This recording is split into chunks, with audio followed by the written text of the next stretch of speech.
What is up, my ducks and drakes? Welcome to the Crawdad Lake. Today we are reading Our Songs, a standard size fanfic by ineedofsleep on Wattpad. If you'd like to check out the book or the author, the links will be in the description below. Really encourage you to do that. Summary. The Soulmate Song. When people are born, they have a song that only them and their soulmate know.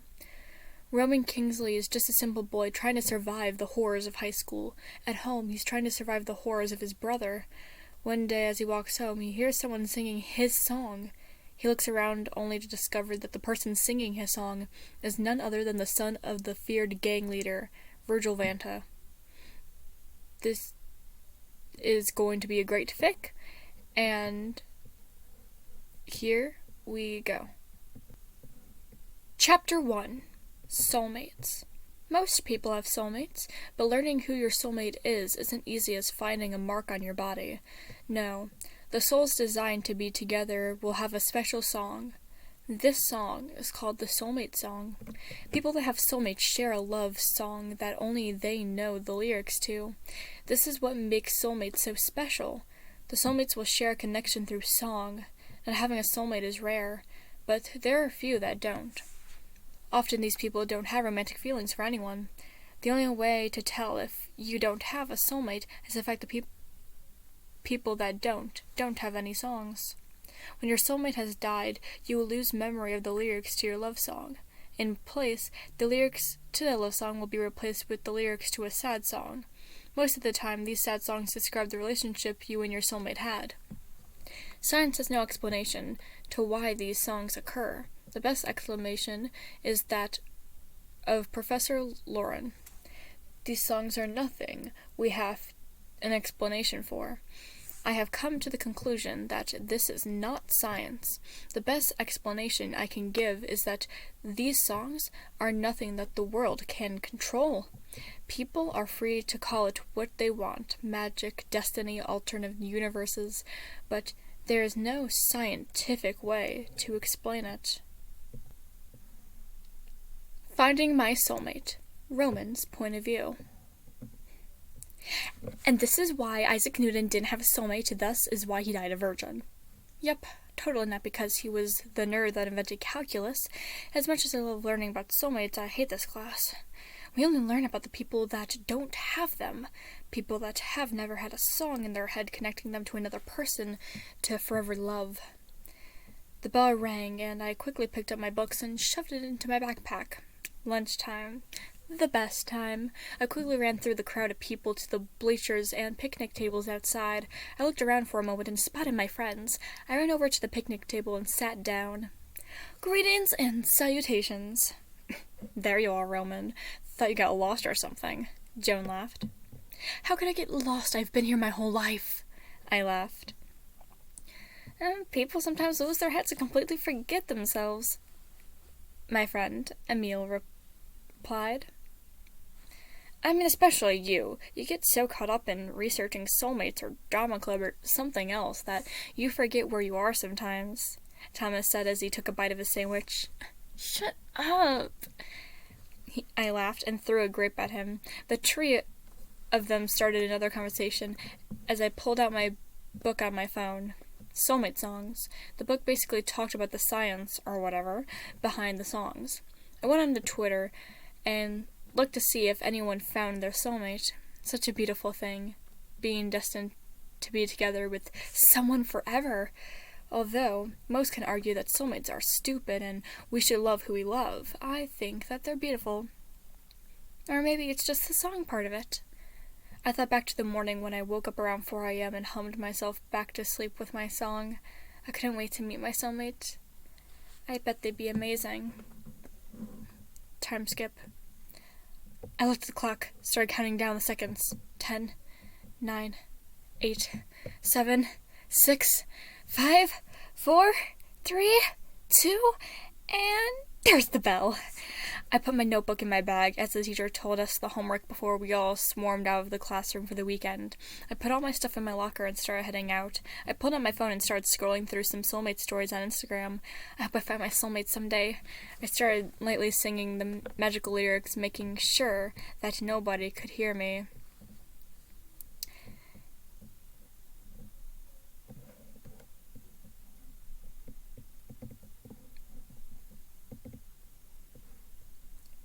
Unite like fireworks and symphonies exploding in the sky. With you I'm alive, like all the missing pieces of my heart. They finally collide. So stop time right here in the moonlight, 'cause I don't ever wanna close my eyes. Without you I feel broke, like I'm half of a whole. Without you I've got no hand to hold. Without you I feel torn like a sail in the storm. Without you I'm just a sad song. I'm just a sad song. Funny how my soulmate song is literally talking about a sad song, but I know my soulmate isn't dead. I know that they're still alive. My song is a duet, so my soulmate is alive. I slowed down by a building and leaned on the wall. I wish they were here right now. With you, I fall. It's like I'm leaving all my past in silhouettes upon the wall. With you, I'm a beautiful mess. It's like we're standing hand in hand with all our fears up on the edge. So stop right here in the moonlight, 'cause I don't ever want to close my eyes. Wait, that's my song. I looked around the corner for the source of the voice. There weren't many people around, so I just looked for anyone singing. I sat down at a nearby bench. That was so hopeless. I have the chance to meet my soulmate, but I can't find them. What the fuck is someone like you doing in this part of town? I lifted my head out of my hands and looked up, immediately regretting it. There, before me, stood the son of the most feared crime boss in the whole city. His father was known to do horrible things. Everyone knew not to be in their territory for more than a few minutes. I suddenly walked into their territory. I shook myself out of the thoughts and looked at the boy. He looked my age, a little shorter than me. He had dyed purple hair covering part of his face. He wore a dark purple shirt and a loose black tie. He had ripped black jeans and black combat boots. He had a purple flannel tied around his waist and wore fingerless gloves. It looked like he had a bit of makeup on. Or is he just that naturally pale? Earth Tyrando, get the fuck off of my dad's turf. I nodded and quickly got up, grabbing my bag. I started walking down the alley when I heard it. You're my perfect melody, the only harmony I wanna hear. You're my favorite part of me, with you standing next to me. I've got nothing to fear. Wait, he was singing the song. He was singing my soulmate song. I found my soulmate, but why does it have to be him? Out of all the people that could have been destined to be with for eternity, it had to be the gang leader's son. He stopped, and before I could see him do anything else, I ran. Stupid, stupid, stupid. Why the hell did you run? You just found your soulmate.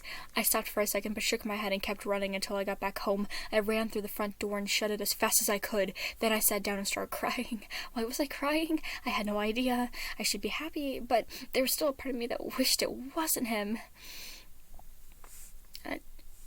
Roman, what's wrong? I looked up and started wiping away some tears. Nothing, Dad. Don't worry about it for now. Just a teenage breakdown.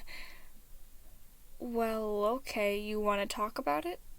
Oh, no, thanks. Okay, get Remus. Your father should be back soon, and I made spaghetti. Okay, Dad. He pat me on the head and helped me up. He walked back into the kitchen. I walked up the stairs to get my nuisance of a twin. As I walked down the hall, I heard some strange yelling coming from the room. I opened the door a bit, and I couldn't believe what I was seeing. My brother was holding a bat and beating an Elmo doll while screaming curses at it. What in the fuckity fuck are you doing? He stopped what he was doing and looked up at me. Roman, my favorite brother. You want to help me dispose of the devil's body? No thanks, Padre. Said it was dinner time. Are you okay? He shrugged and let the bat drop to the ground. He got off the ground and walked over to me, and just as we were about to head upstairs, he pointed to the doll and dragged his finger across his neck. How is this guy my twin? All four of us sat at the dinner table. Dad was talking with Remus about his day, with Father occasionally adding comments to stuff. I just sat there, staring at my food and humming the song. I stopped when I remembered who my soulmate was and put my head on the table. Are you all right, Roman? Father asked as Dad and Reed turned their attention to me. Yeah, I was just thinking. That's dangerous, I heard Remus mutter. Are you sure, kiddo? Usually you never stop humming that song of yours, Dad pointed out. And you never violate the rules of the dinner table. I don't want to talk about it. He met his soulmate, Remus clapped, but stopped when I groaned in frustration. Did you, Roman? Meet your soulmate? Dad asked, a little more excited. Well, there's no point in hiding it. Yes, well, no, but yes. I know who they are. I groaned and started pounding my head on the table. Father shot me a glare and I stopped. Look, your little prince is all grown up, Dad said giddily. Father nodded and smiled. Roman, are you not happy? You've met your soulmate.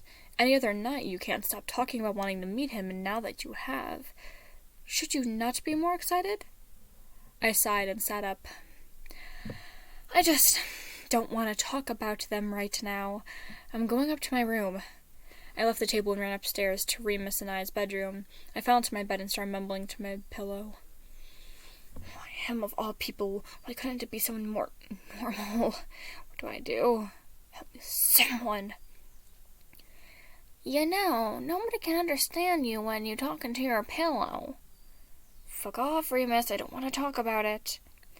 I never said I was here to talk about it. Dad told me to check and see if you're alright, but it's obvious you don't want to talk. I might be insane, but I'm not that mean and inconsiderate, bro. Just last week, you hit me in the head with one of your toy maces. We laughed a bit, and he sat on the floor in front of my bed. Seemed fair. Last month you stole my sword and painted it red. We sounded like children. I laughed. We are children. We're gonna be 16 in a few months, Ray. We continued to talk until Dad came in to tell us it was movie time. Every Friday, we had a movie night, and today, it was my turn to pick the movie. So I guess today wasn't that bad. Chapter 3. Finding my soulmate. Virgil's point of view. I laid in bed, staring at the ceiling for what seemed like an eternity, but I've only been awake for about 5 minutes, and it was about 4 a.m., and I didn't feel like doing anything. The only thing I could do right now is play my guitar, but Dad might hear, and he might get mad at me for waking him up. Fuck it. I quietly got out of bed and made my way over to my closet. I opened the door and grabbed my guitar. I already knew what song I was going to play. It's the only song I know every word to. My soulmate song.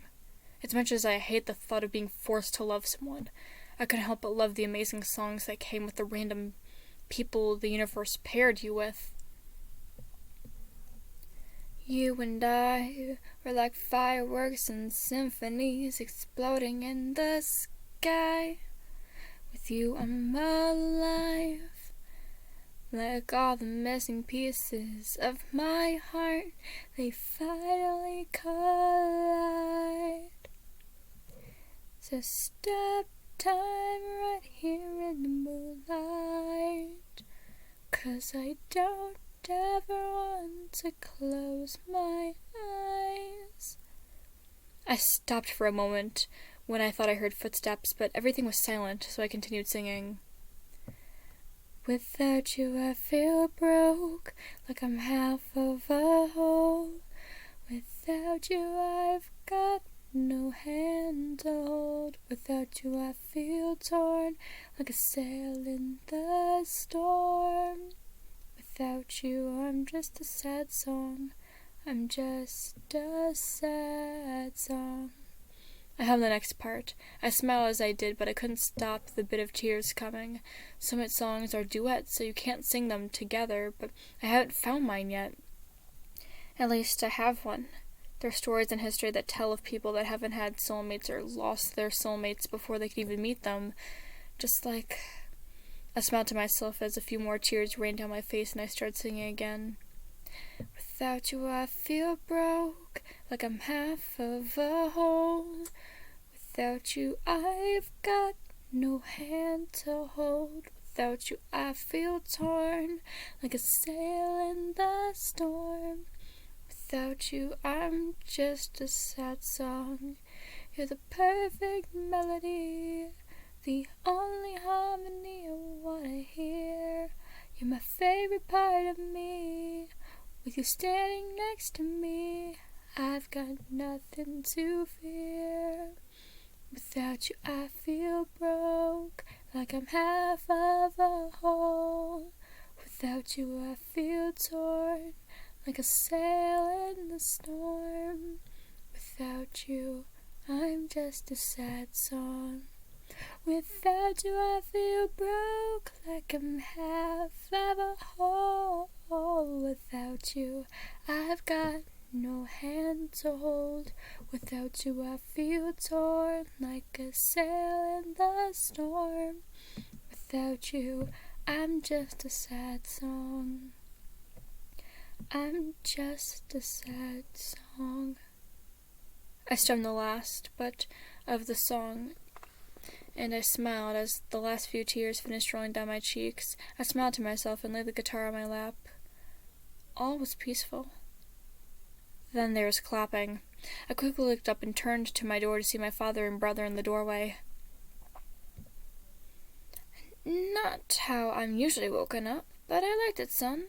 My father walked over to me and sat down on the floor beside me, leaning on my bed.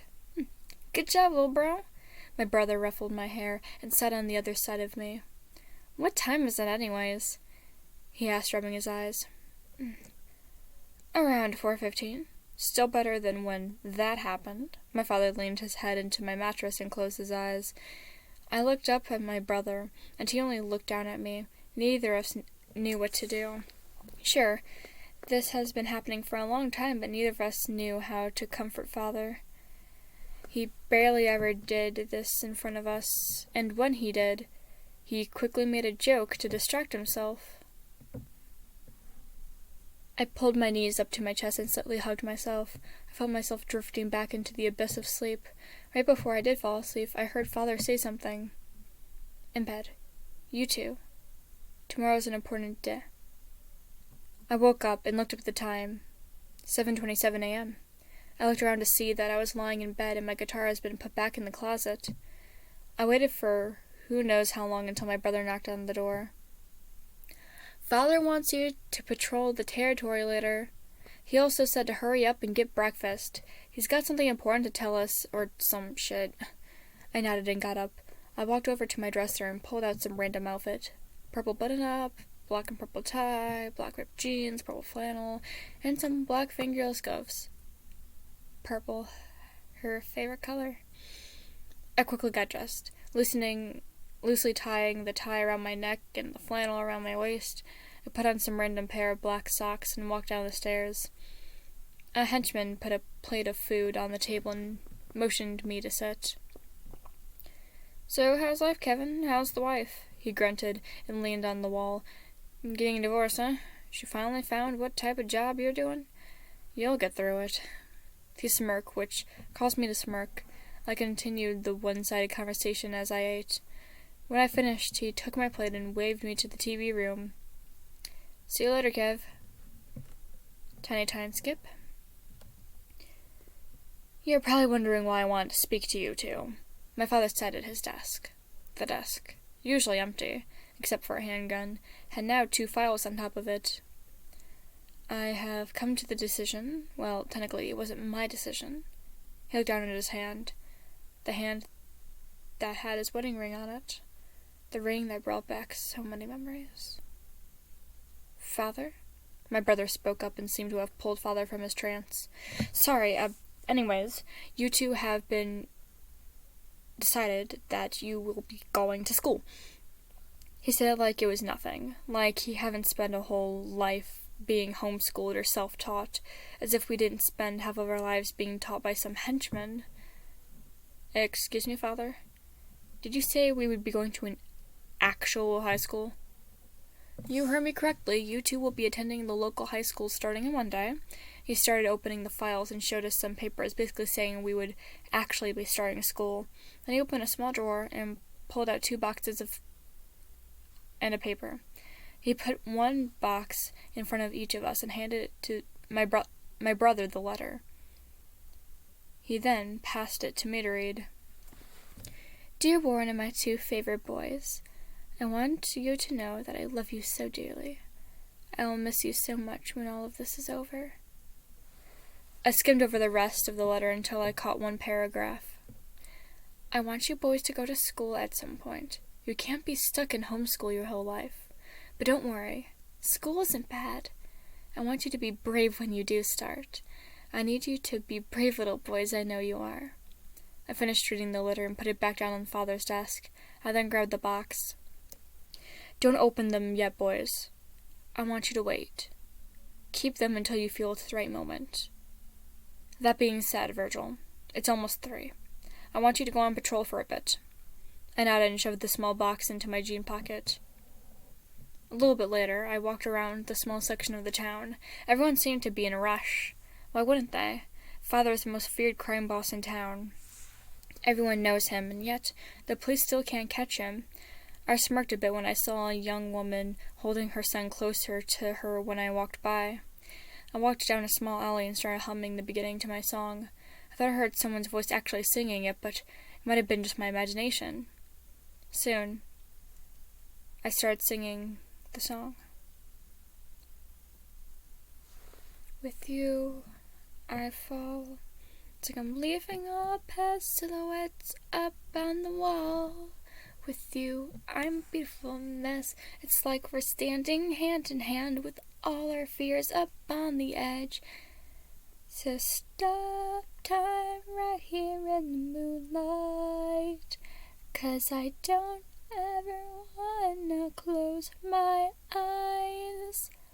Moments after I finished that part of the song, I saw someone quickly walk past my alley, looking at the other people around here. He seemed to be wearing a red and white shirt, with a red and yellow coat around his waist. He had bright blue jeans and red high tops. He looked like some sort of modern Disney prince. After a while of watching this guy walk in circles, he sat on a bench, and I started walking over to him so I could tell him to go, but then I heard something. Is that my song? Is he humming my song? Oh, no. This guy cannot be my soulmate. We look like complete opposites. What the fuck is someone like you doing in this part of town? He looked up at me. Well, shit, I'm gay. You can't really blame me. His eyes are beautiful, actually. They look like a bright blue sky and the sunniest day ever. Wait, no. I quickly snapped out of my thoughts and noticed he was staring at me. Earth Tyrando. Get the fuck off of my dad's territory. I pointed down at the street, and he quickly nodded and started grabbing his bag. I walked down the alleyway and started singing again. You're the perfect melody, the only harmony I want to hear. You're my favorite part of me. With you standing next to me, I've got nothing to fear. I turned around and saw a dude quickly running away from me. Did he hear me singing? Shit. I hope he doesn't go to my school. A little bit later. Hurry up, Father says you need an actual sleeping schedule before we start school. Look who's talking, I retorted. Whoever the hell could get an actual sleeping schedule in 2 goddamn days? I'd like to meet this person and force them to tell me their ways. Try and get some sleep, please, V. I sighed and finished changing. I opened the bathroom door and started walking back to my room. I'll try, but I can't promise I won't keep waking up at 4 a.m. He ruffled my hair and pushed me towards my door. Good. Oh, and before you sleep, the world thanks you for not taking so long in the bathroom. As Michael. We laughed and went our separate ways to our rooms. Time for another night of lying awake and staring at the ceiling. His first day. Roman's point of view. I woke up to Remus playing a trombone as loud as possible in my ear. I pushed the instrument away and looked at the time. 6 a.m. What the hell are you doing playing that goddamn trombone at 6 in the morning? I shouted. He broke out laughing and dropped the ear killer on the ground. I sat and got out of bed. I grabbed the predetermined outfit of my dresser and walked down the hall to the bathroom. When I got back, Remus had stopped laughing and was now sitting on the floor crisscross looking like a toddler. I kicked the mangled Elmo doll from Friday to the side and picked up the toy sword. Rise, foul beast! We have another day of dueling the evil dragon witch that is high school. He seemed pulled out his toy mace out of nowhere and jumped up. He spent the next 10 minutes fighting. What are you kiddos doing in there? Dad slightly opened the door and was almost immediately between the two of us. Stop fighting now and get ready for school. He grabbed the handles of our weapons and left the room. The two of us fell on the floor laughing. Oh, you boys want some of my favorite famous pancakes? Extra chocolate? Oh, yes! We screeched and we ran to the table. Dad placed a plate of pancakes in front of each of us and we went to grab the car keys. Hurry up and finish that, boys. I gotta drop you guys off and go to the daycare. I nodded and somehow finished my second pancake. After finishing, we grabbed our shoes and bags and went to the car. We fought for a minute over the front seat, but then I remembered. Whoever got to the front seat didn't get to pick the music. I quickly let my twin take the seat and I hopped in the back. As soon as Dad sat, he handed me the aux cord, and almost seconds afterwards we were all singing along to Friends on the Other Side. Dad pulled into the school parking lot and sent us on our way to hell. Emil ran up to me and trapped me in a hug. Remus rolled his eyes and continued walking to the doors. Holy Quiznack, Em! What got you so excited? I heard we were going to get new students today, and I volunteered the two of us to show them around. Emil released me from the hug, quickly grabbing my hand and dragging me to the front office. Hold on, Emil. I still gotta put my bag in my locker. Oh, right. Sorry. Emil let it go and followed me to my locker. I quickly put my stuff away and walked this time. Went to the front office. Hi, we're here to show the new kids around. The lady looked up at us and looked at us holding in a laugh. Names. Emil Picani and Roman Prince. The lady wrote something down on the paper and handed it to Emil. Go to the principal's office. They should be in there. Good luck. She mumbled the last part, but before I could say anything, Em grabbed my hand and started pulling me to the office. I opened the door, but I only saw the principal there. Ah, yes, Emil and Roman. You're here to give the tour, correct? I nodded. Good. You two can sit in the chairs over there. The two should be here shortly. Minutes passed and all were silent. Then there was yelling outside the door. I looked over at the cartoon-loving boy. There was never usually yelling this early in the morning, and especially never after outside the principal's office. Principal Dude sighed and quickly stood up from the chair. I think that's them. How could he know? It could be someone completely different yelling, like Brian. He opened the door and motioned for it to stay sitting. After a moment, he walked back in with two boys following him, their heads down. One of them wore a hoodie that covered his face, but he looked vaguely familiar. The other had sunglasses and was completely blocked his eyes in a leather jacket. Welcome, boys. Now, before I let you go, I must tell you, there should be no yelling or running in the halls. Because you are new, I'll let you go with a warning. The principal pulled out a few books and handed it to the new kids. Here are your books. We have some people here to show you around. You may go. Emil and I stood up and walked to the door. The two of them followed out the door, keeping their heads down the whole time. As soon as the door was shut, I turned to Emil. Ready? He nodded. Okay. I turned to the new kids and started what everyone that knows me knew I was going to do. Hi, I'll be your guide.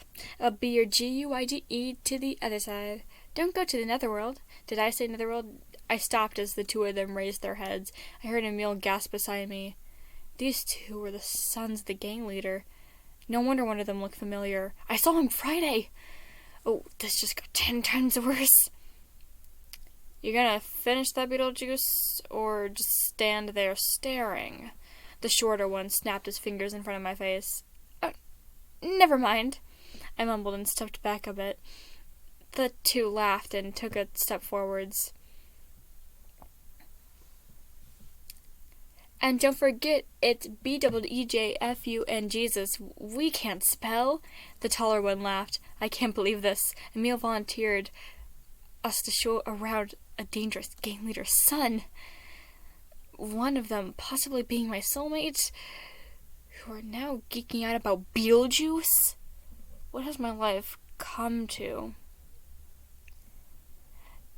Excuse me, aren't you two... Emil tried to speak up. Yeah, babes. Don't worry, we ain't gonna kill you. Now. At least not while there are witnesses around. Anywho, you just gotta show us around. The taller one started walking down the hall. The others shrugged and started following. We ran to catch up and started showing them around. I didn't keep my eyes off at them for 1 second. I couldn't have them stabbing me or my friends. They didn't do anything the whole tour. Time skipped the homeroom.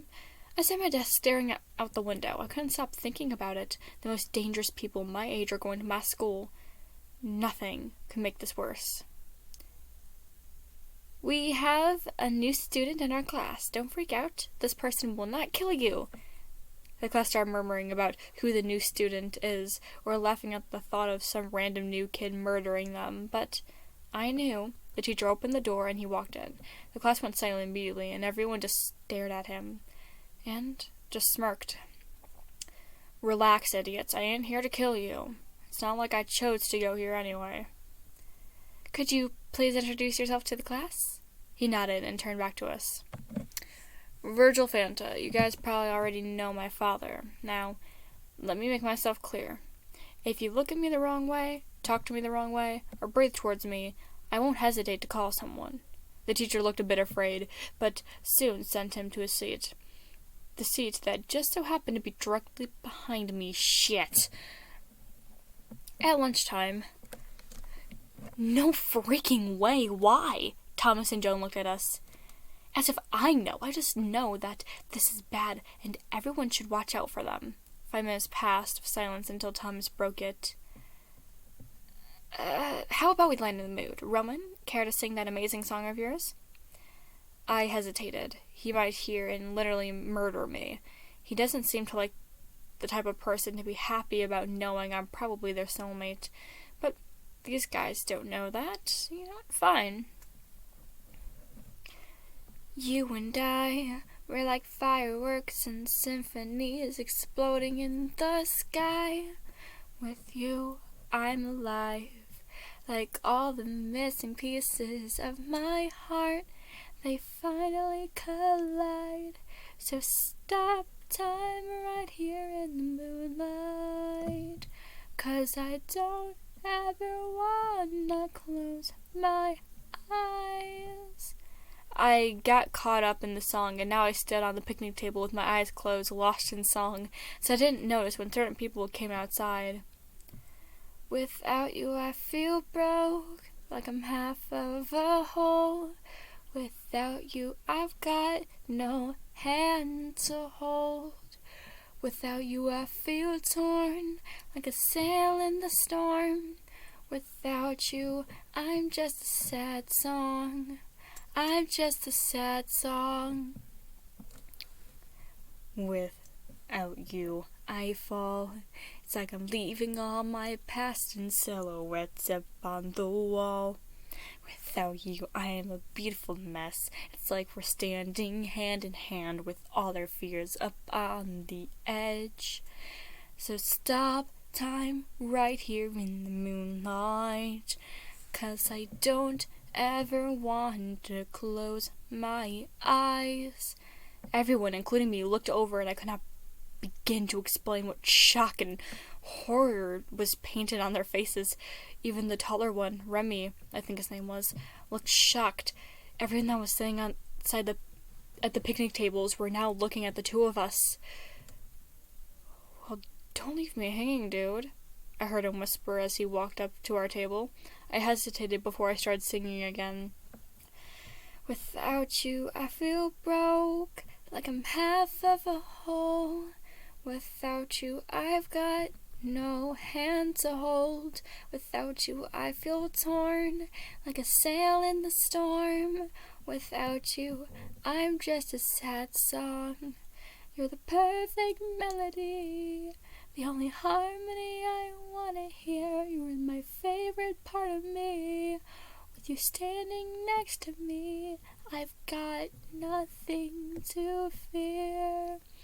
Without you, I feel broke, like I'm half of a whole.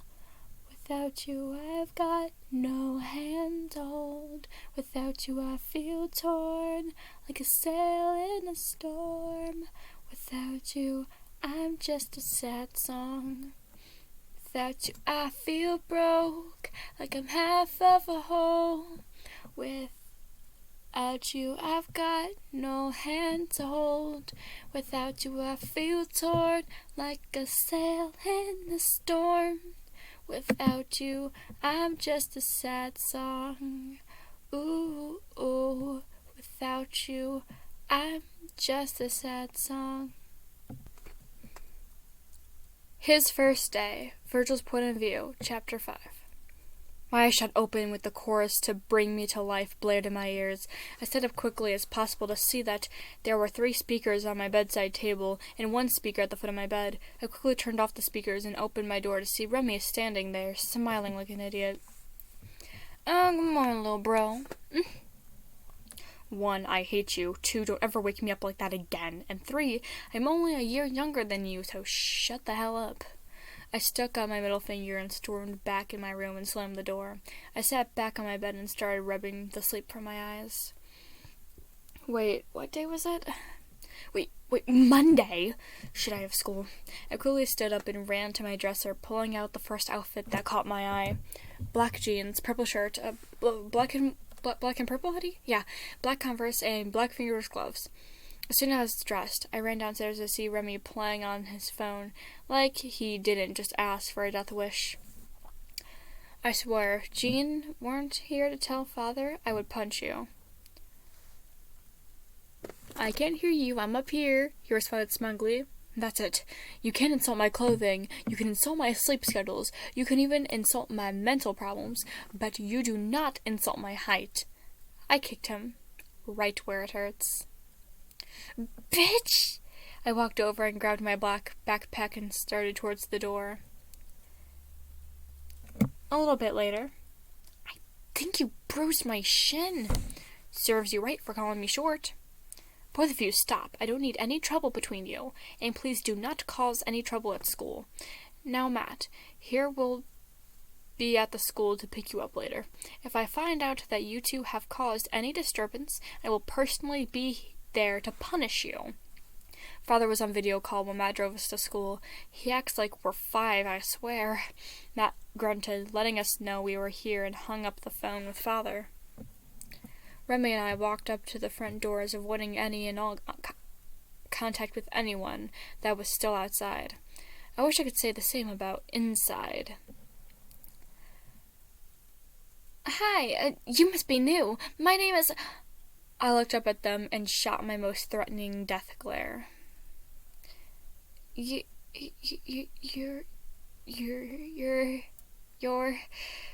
Shut the fuck up, and we won't kill you."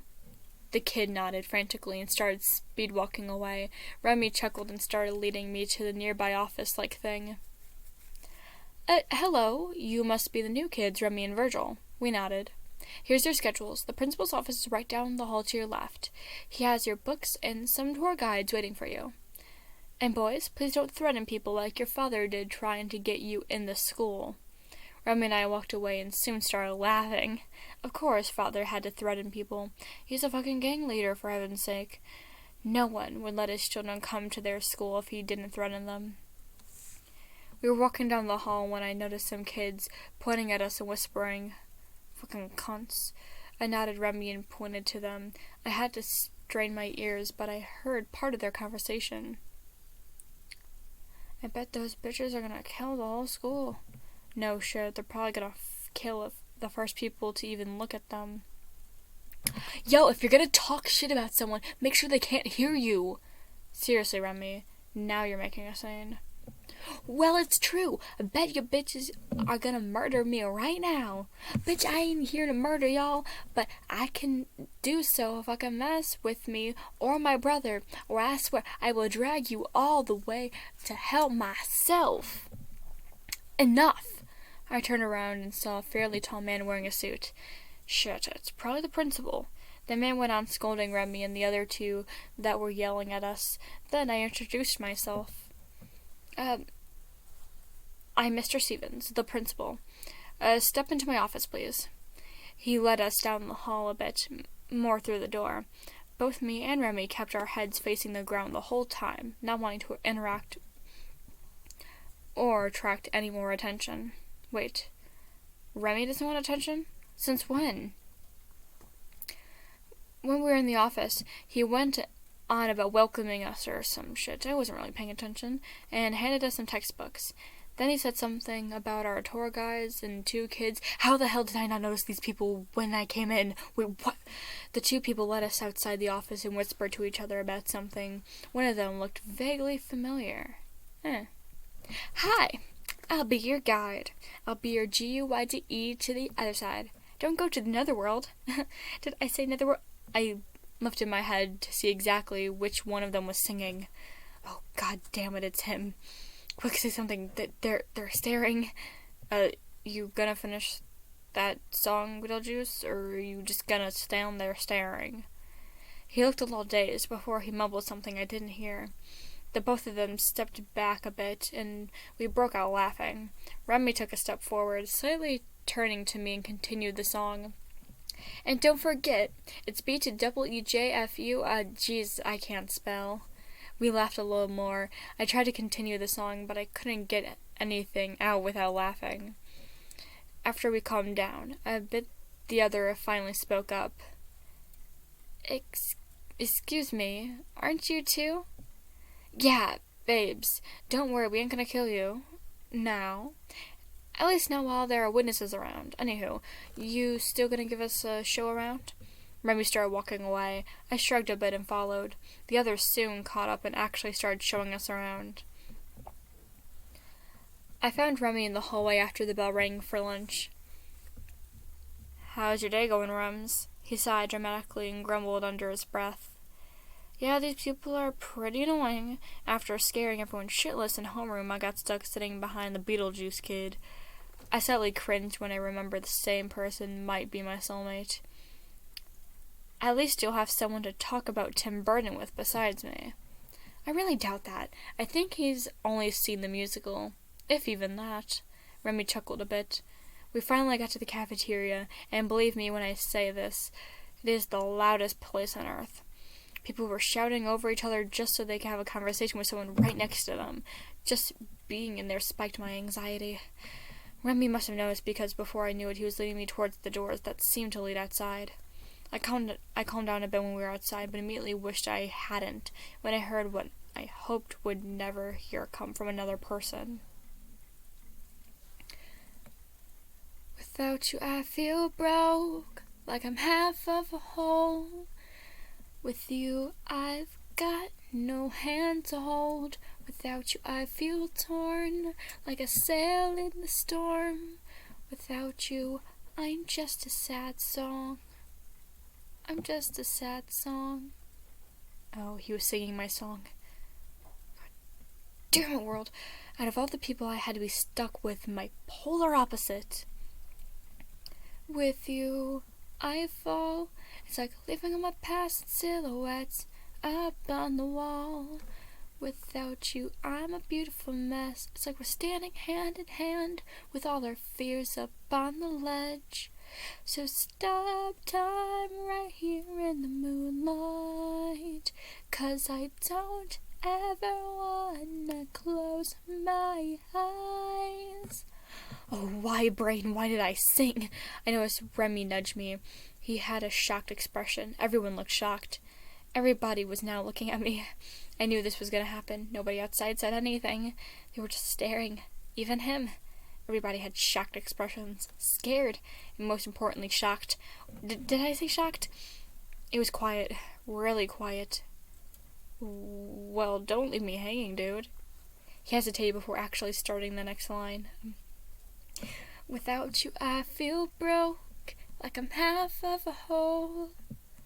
Without you, I've got no hand to hold. Without you, I feel torn, like a sail in a storm. Without you, I'm just a sad song. You're the perfect melody,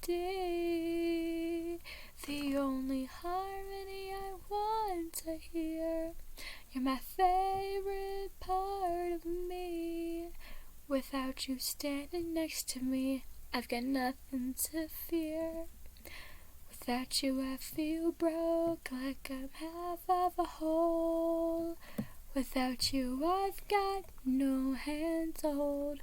Without you, I feel torn, like a sail in a storm. Without you, I'm just a sad song. Without you, I feel broke, like I'm half of a whole. Without you, I've got no hand to hold. Without you, I feel torn, like a sail in a storm. Without you, I'm just a sad song. Without you, I'm just a sad song. I walked up to him and said something I knew I would regret eventually. Just because we're soulmates doesn't mean we're automatically dating. And as far as I know, we aren't even friends yet. You make one wrong move and I will blow your pretty face off. Aw, Hot Topic thinks I'm pretty. I already don't like this guy. Aw, you think I'm hot. I start walking away, flipping him off in the process, leaving everybody else absolutely confused and shocked. I already hate school. That is it for today, so thank you so much for listening. I was kind of figuring out that song as I went, if you didn't realize. I don't know if it's a real song or not, but I kind of just worked with it. I hope that it's decent enough and you enjoyed that song, because that song is very lyrically, greatly written, so yeah. If you'd like to check me out on any of my social media platforms, you'll find that in the link in the description, along with the link to my second channel where I go live, and a Google form where you could suggest Wattpad read aloud stories for me to read. And yeah. If you also look down below, there'll be a link to the author and the book, where you could check out the book and the author for yourself, because the author is very talented and you really should. Yeah. Thank you so much for listening. I'll see you Saturday for our Saturday video, and I'll see you next Wednesday for the next couple chapters of our song. And like always, remember to do your best.